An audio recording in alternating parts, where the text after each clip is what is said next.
Hi guys, in today's video we're going to be looking at construction 9, where we're going to construct an angle of a given number of degrees with a given ray as one arm. For construction 9, we're being asked to draw an angle of a given number of degrees with a given ray as one arm. So this is our ray, AB, and we're being asked to just draw an angle basically. So let's say we want to draw an angle that is 55 degrees.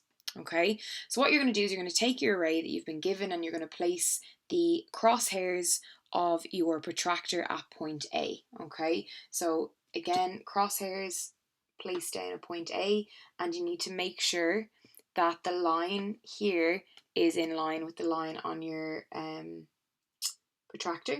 So once you've got that done, you should make sure you're starting at 0 and you're measuring around this way, okay? So we want to measure up to 55 degrees. So where I see 55 degrees, I'm going to place down a dot, and I'm going to label this point C. Okay, and then what you're going to do is remove your protractor and you're going to get your straight edge or your ruler and you're going to join point A to point C.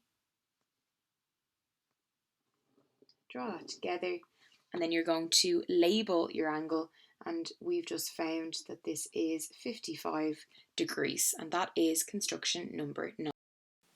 Thanks for watching today's video where we looked at construction number 9.